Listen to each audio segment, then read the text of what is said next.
Welcome to Nursing 418. This is our pediatric case study group discussion. I'm Katie, and I am here with Dee Dee and Soleil.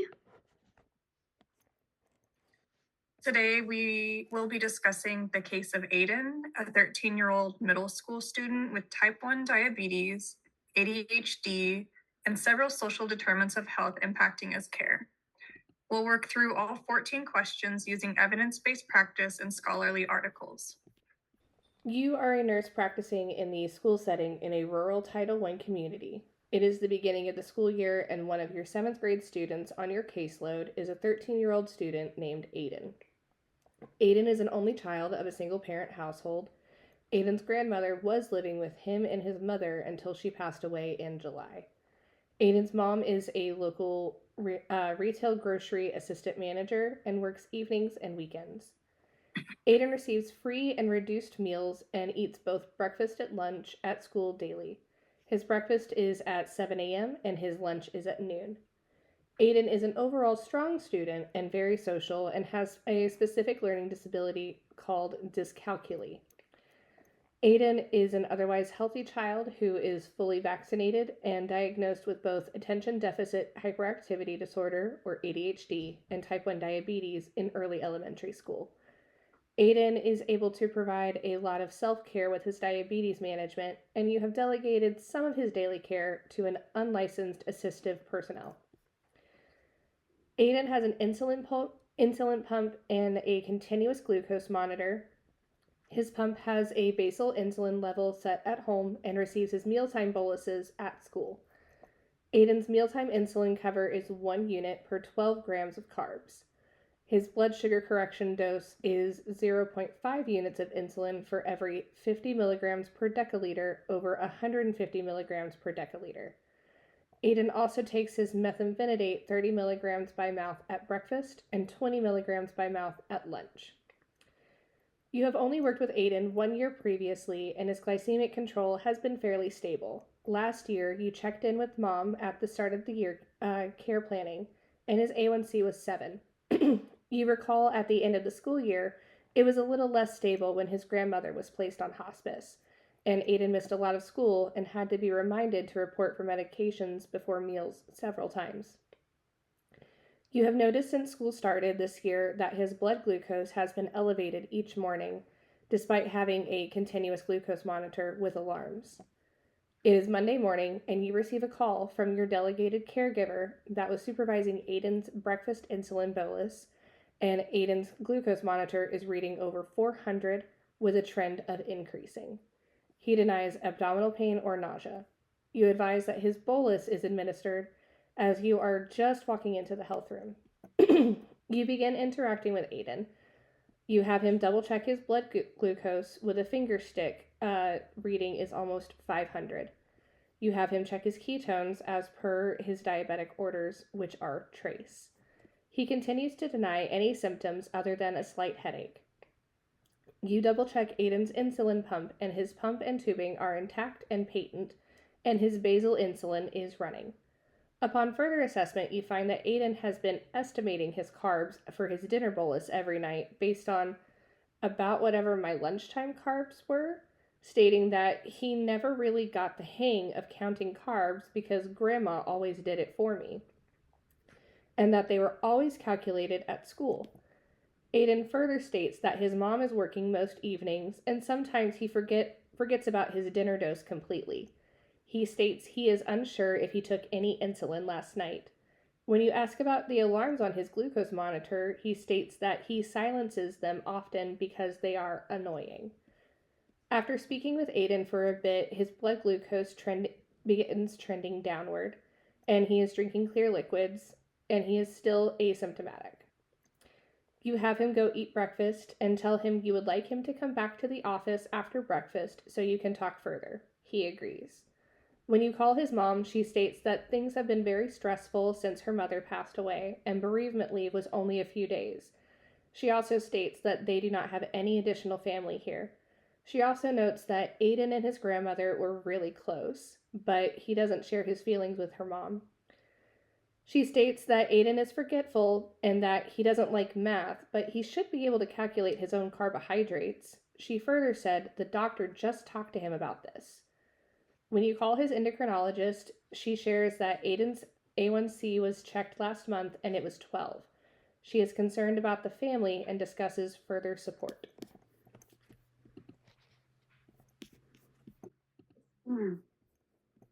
So, further assessment questions that I think we would ask when Aiden returns would be about asking about his evening routine, especially around dinner, kind of like what he has for dinner, if his mom has things prepared for him.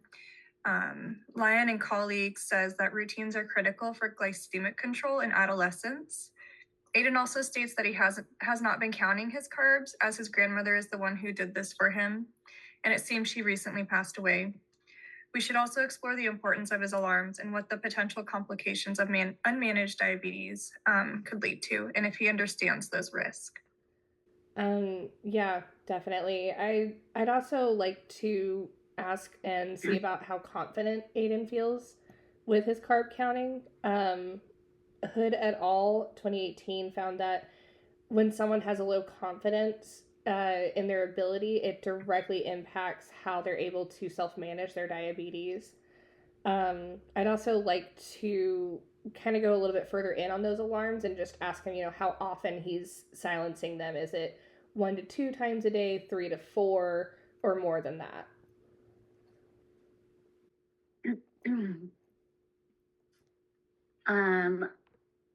I would also, with this particular case, explore whether Aiden's ADHD symptoms affect his evening self-care, like remembering his insulin.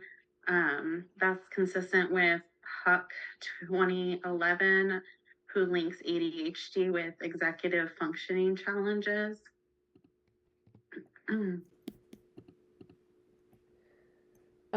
Some of the problems that we've identified, the biggest problem here is definitely his severe hyperglycemia. His pump read 400 and trending upwards, and then when we did the finger stick, it was almost 500. Smith and Harris in 2018 emphasized that hyperglycemia at this level is going to require immediate evaluation for DKA. Yes, and we also see clear insulin non-adherence with Aiden, especially missing his dinner boluses. And his dyscalculia impacts carb counting, which makes research from Hillard 2016 on learning disabilities affecting diabetes management.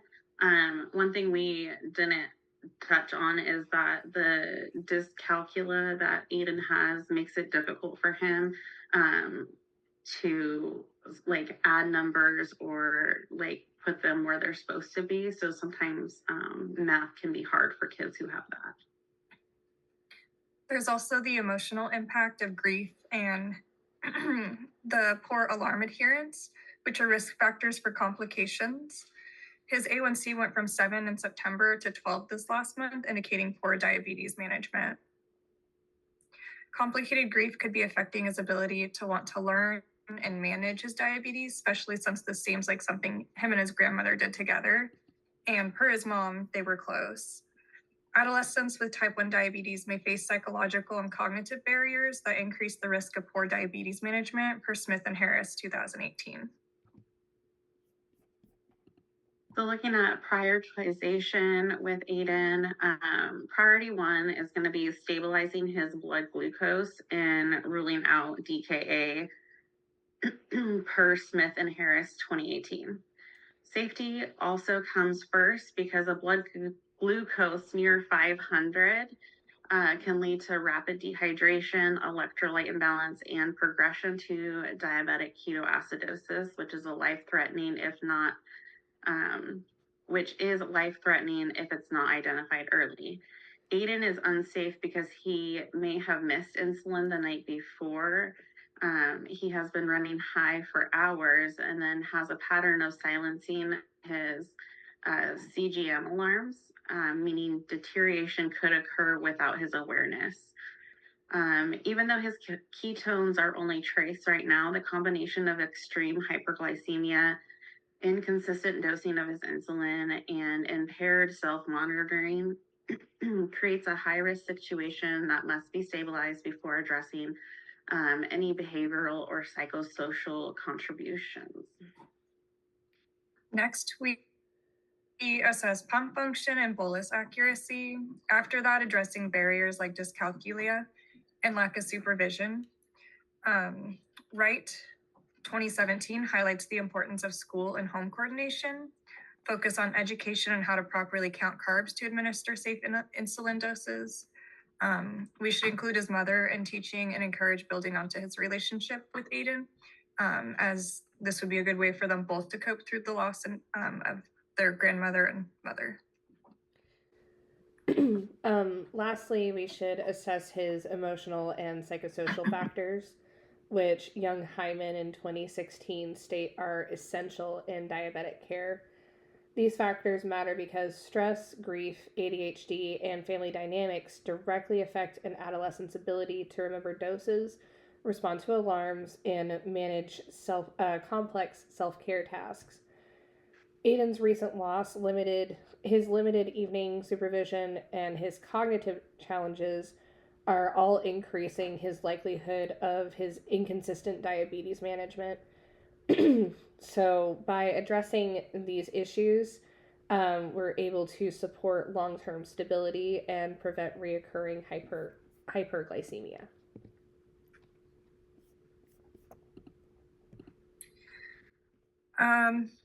Long-term health outcomes with uncontrolled diabetes in adolescents. This greatly increases the risk of nephropathy, neuropathy, and retinopathy per Meglio 2018. Nephropathy leads to complications with the kidneys, which can result in high blood pressure, poor filtration of the body fluids, and possibly kidney failure, resulting in dialysis later in life. Neuropathy is the damage of nerves, which may affect feelings in the hands and feet and can place Aiden at long-term complications that result in high risk of wounds to the feet and poor wound healing related to vascular disease. Retinopathy will lead to complication of poor eyesight and possibly blindness. Having a high hemoglobin A1C like Aiden does, which is 12, is linked to long-term cardiovascular complications, according to Lyon 2018. That also states that early poor control predicts adult outcomes. So if we can't get Aiden on a good regimen of controlling his diabetes as a child, essentially he's just going to carry those traits on into adulthood.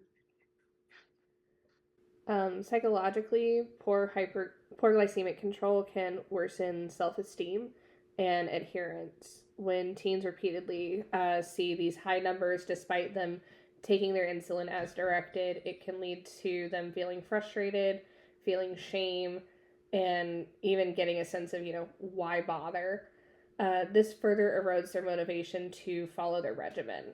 Some adolescents begin to feel different from their peers and may blame themselves for not managing their diabetes well. This can trigger avoidance behaviors like skipping boluses or ignoring alarms. Over time, the cycle of discouragement and disengagement can make consistent diabetes care even harder to sustain.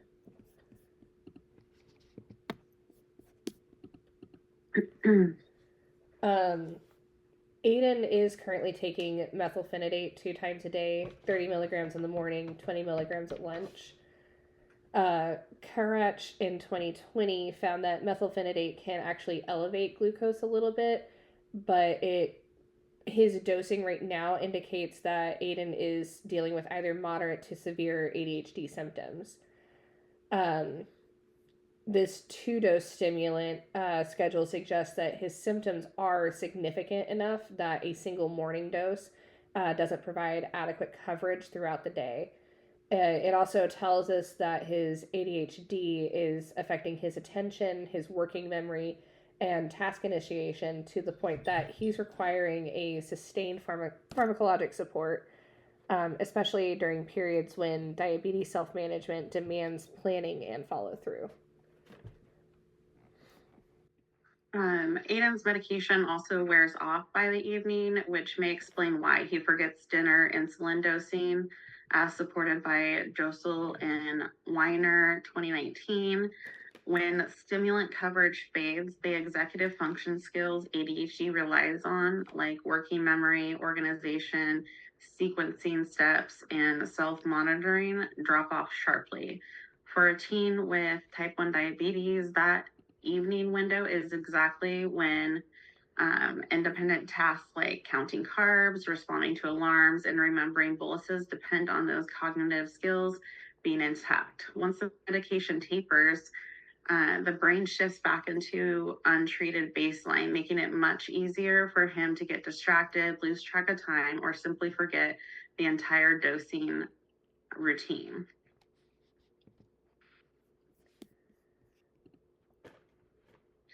So looking at social determinants of health factors for Aiden, Aiden lives in a rural Title I community with financial stressors.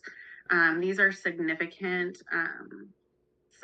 social determinants of health influencing chronic illness management, according to Hilliard 2016. Having limited resources in rural areas often mean reduced access to specialty care. There's fewer diabetic educators and longer intervals between follow-up appointments. This can widen gaps in self-management skills. Having financial strain can affect everything from food stability to transportation for medical costs, creating inconsistent routines that directly impact glycemic control. These structural barriers make it hard for families to maintain the level of oversight and support a child with type 1 diabetes requires, amplifying the effects of any existing medical or psychosocial challenges. He relies heavily on school meals and has a single parent who works evening and weekends, which limits any supervision of his evening intake or when he's not in school. With his mother working, this leaves him to decide his own meals at dinner, most likely. So he gets meals for breakfast and lunch at school, and these should be within his dietary restrictions with calculations appropriate for his insulin. Being that his mother works weekends and evenings, she most likely needs this job to maintain proper function of her household and financial support. With limited financial support, healthy meals at home may be lacking as well. She needs to make sure that dinners are something that a 13-year-old can make and prepare safely, which might not always be the most healthiest or carb friendly. Additionally, his recent bereavement and limited family support, which Hood in 2018 identified as major barriers to adherence. Grief disrupts routine, motivation, and cognitive bandwidth. This makes it harder for Aiden to complete even simple self care tasks, let alone something as detailed as managing his diabetes on his own. The loss of his grandmother, who previously handled all of his carb counting, removes both an emotional anchor and a practical support person. This leaves Aiden to manage complex tasks he was never really prepared for. Limited family backup in the evenings means there's no safety net to help catch any missed doses or rising glucose trends, allowing small lapses to begin to snowball into persistent hyperglycemia.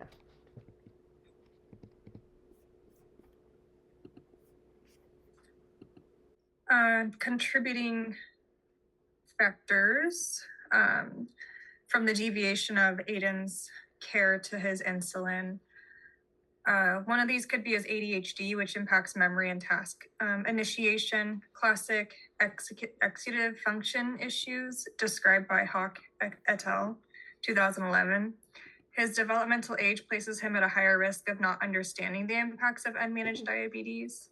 At age 13, Aiden presents on a stage of abstract thinking and planning that is still developing. Aiden presents in the early stages of formal operation in Piaget cognitive development, meaning he may not have the developmental capacity to think about the future and the cause and the effect of what unmanaged diabetes can do to the body, per DeWolf 2024. Grief after losing his grandmother also affects motivation and emotional bandwidth. The loss disrupted both Aiden's emotional stability and the practical support she provided with carb counting and evening routines, leaving him to manage tasks he was never fully confident in. Grief also compounds ADHD related forgetfulness and executive function strain, making this harder for him to respond to CGM alarms, remember insulin doses, or stay engaged in his care. Combined with limited family support, the emotional weight of bereavement creates a perfect storm for declining adherence for Aiden. We briefly touched on Aiden's dyscalculia, but this directly affects his ability to carb count on his own. Session in 2018 highlighted how cognitive barriers can reduce adherence.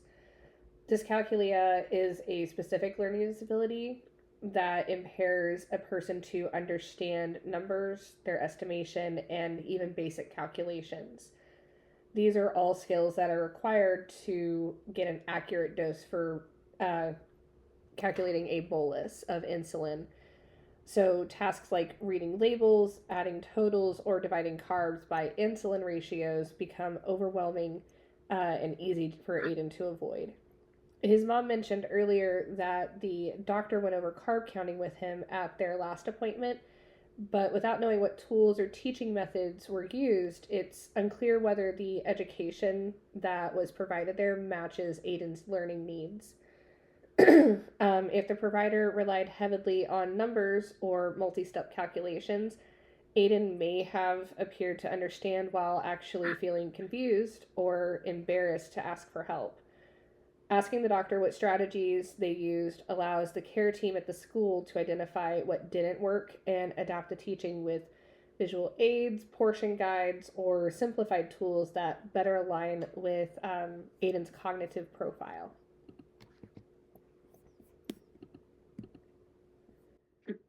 So looking at self-efficiency tools for Aiden, digital tools like teen-friendly carb counting apps are effective because they fit naturally into how adolescents today already navigate their daily lives. Sesgin 2018 emphasizes that teens are more likely to use and stick with health behaviors when the tools feel familiar, they're portable, and integrated into their existing tech habits. Apps also give immediate feedback, which reinforces learning in real time and helps teens feel more in control of their own care, a key developmental need during adolescence. Motivational interviewing helps improve engagement and confidence, as stated by Hood 2018. Motivational interviewing can be used during times when children show avoidance and burnout. Use reflective listening and autonomy supportive questions like, what do you think would help keep your blood sugars low? It has been placed as evidence-based practice per Orchid Mental Health 2024 as a way to help adolescents to overcome change and promote healthier behaviors. So visual carb charts or simplified menus, these will help support Aiden's dyscalculia because they help to remove the need for numerical processing. This is a core area of difficulty with this specific learning disability. Instead of having Aiden rely on calculations, he can match foods to pictures, portion sizes, and sometimes even color-coded categories. This can allow Aiden to make an accurate bolus decision without the stress or the confusion of the math involved. This will help Aiden reduce any errors, build his confidence in his self-management of his diabetes, and it will give Aiden a dependable method he can use consistently even if he's tired or distracted or just emotionally overwhelmed as he is still grieving the loss of his grandmother. Some family centered interventions that we have discussed. Family centered care does help improve outcomes per Hilliard 2016.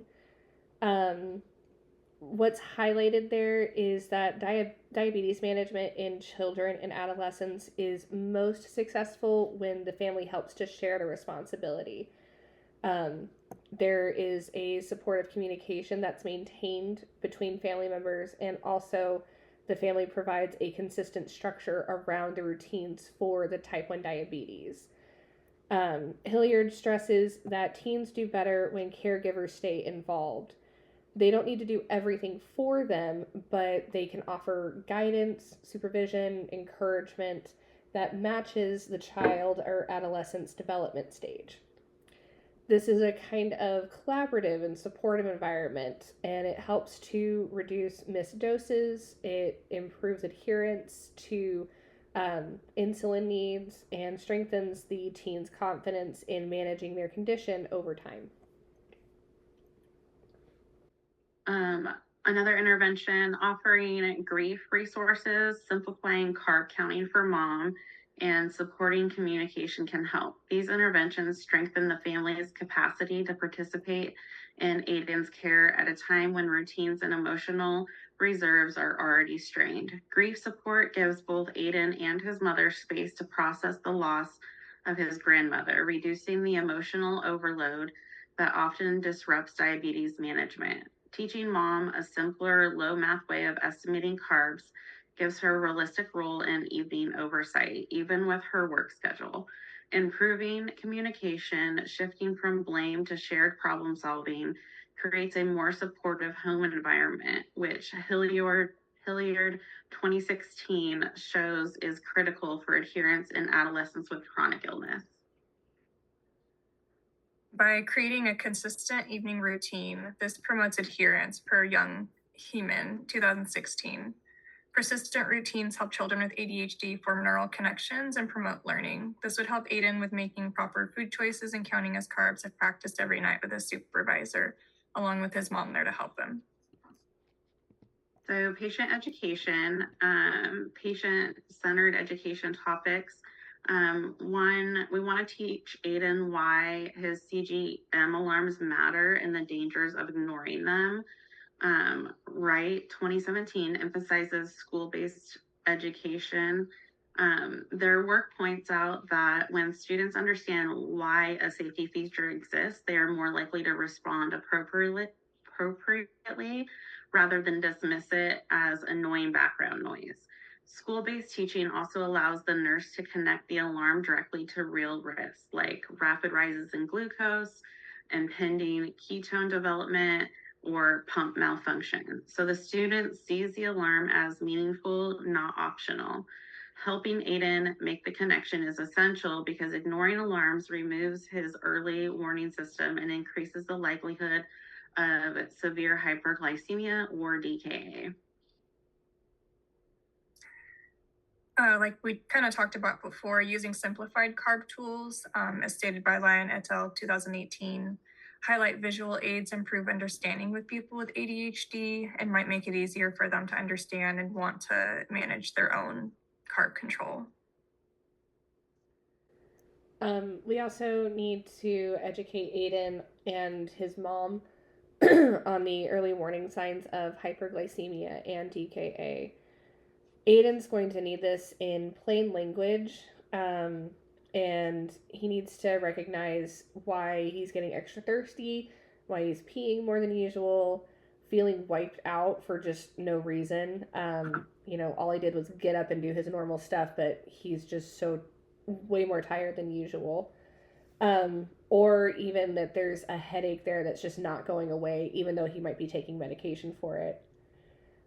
For DKA specifically, Aiden needs to know the red flag signs: stomach pain, nausea, a fruity smell on his breath, breathing rapidly, almost like hyperventilating, and feeling like he's confused or just, out of it.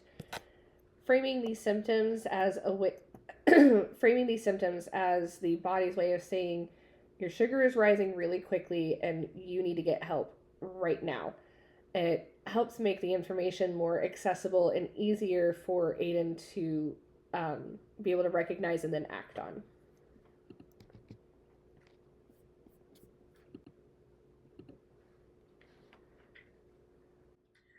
We can coordinate care with his endocrinologist to figure out, like before, what they had used to help for the initial training of the carb counting. And then the endocrinologist should also have other tools that they can use to help make sure that the understanding of his carb counting is really understood and how he can exceed in that. A diabetes educator to help with monitoring and educating those symptoms that we just talked about and the risk factors. And then also having his mother there so that she can also overview all of this and make sure that he's doing what he needs to do, so that he can have the best outcome later on in life as well as what's going on right now. The school unlicensed assistive personnel, the counselor, and nutritional services should also be involved because they support each other in different parts of Aiden's day-to-day life. The UAP, or unlicensed assisted person, reinforces Aiden's insulin routines and can provide another layer of oversight during his meals, at least while at school, and help him reduce any missed doses. The school counselor can address his grief over the recent passing of his grandmother and any emotional fallout that is affecting his motivation and adherence to his insulin plan. The nutrition services can ensure that his school meals will align with his carb ratios and provide a predictable structure, which is especially important as he is struggling with dyscalculia and an inconsistent routine at home. Together, all of these roles can help keep his school environment stable and supportive. Multidisciplinary support improves safety according to Wright 2017 because no single provider sees the whole picture of Aiden's medical, emotional, and academic needs. When the care team communicates across settings, school, home, and the clinic, problems like sustained hyperglycemia or missed doses are identified earlier and addressed more consistently. Wright et al. Emphasizes that shared responsibility across disciplines reduces errors, strengthens monitoring, and creates a coordinated plan that protects the student from preventable complications. So what are some immediate interventions that we can do for Aiden? First, we're going to verify the breakfast bolus was calculated and delivered correctly. Encourage hydration with Aiden and recheck his glucose. This aligns with acute protocols described by Smith and Harris 2018. Accurate bolusing ensures he actually received the insulin needed to correct his hyperglycemia, since errors in calculation or delivery can keep his glucose dangerously high. Hydration helps lower glucose by improving renal clearance or excess sugar, which is a simple but important early intervention. Rechecking his blood glucose confirms whether the correction is working or whether the situation is escalating, guiding the next steps in Aiden's care. We should inspect the pump and make sure it's functioning properly, inspect the tubing, make sure there's no kinks, and make sure that the pump has insulin in it and that they know how to load it correctly. We also need to make sure that we're monitoring ketones and update the endocrinologist if his blood glucose doesn't begin to trend down, as recommended by DiMeglio 2018. Ketone checks are essential because they detect early metabolic decompensation before the symptoms of DKA appear. This can give the critical team a safety window. If his glucose remains high despite correction, or if his ketones begin to rise, the endocrinologist needs to be notified so that they can adjust the management plan, assess for any pump failures, or give specific dosing instructions. This communication can help prevent delays in treatment and help catch complications before they become emergencies. Some health promotions that we should do with Aiden. One is a structured evening reminder system for him, such as getting an alarm or an app based notification. This can help improve Aiden's consistency with his dinner boluses. Session 2018 states Session 2018 support digital reminders as an effective tool for adolescents because they establish a predictable cue at specific times of the day when their routines are at their weakest. Creating this external structure can help compensate for the lack of evening supervision as his mom is at work and help to reduce the burden on Aiden of remembering complex diabetic tasks on his own. This system also directly supports Aiden's ADHD-related forgetfulness. By evening, his stimulant medication has worn off, making working memory, task initiation, and follow-through much harder. Automated prompts step in as a cognitive replacement during that low-functioning window, ensuring he doesn't miss critical insulin doses simply because his executive functioning has dipped for the day.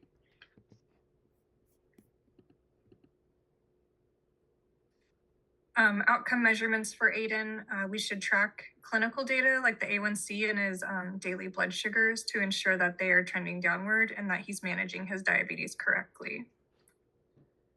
Reviewing pump logs for consistency with bolusing is essential because it shows whether Aiden is actually delivering insulin when he's supposed to. The logs provide objective data on timing, dose amounts, and missed boluses, which helps distinguish true non-adherence from technical issues like miscalculations or pump errors. Tracking this pattern over time also reveals whether interventions like reminders or simplified carb supports are translating into real-world behavior changes. We also need to evaluate his continuous glucose monitor alarm for responsiveness matter. This matters because these alerts are Aiden's early warning system for dangerous highs or trending patterns that could lead to Aiden developing DKA. If Aiden is still silencing or just ignoring these alarms, it means that he's missing critical opportunities to correct his glucose levels before they escalate. Monitoring his response rate shows whether education and support strategies are working, and it directly reflects his growing ability to recognize and act on the safety cues in real time.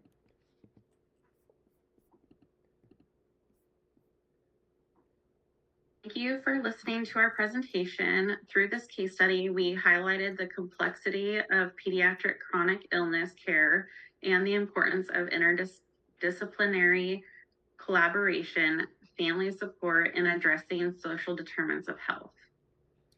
We hope this discussion demonstrated strong assessment, prioritization, and holistic care. Thank you. Thank you. Thanks.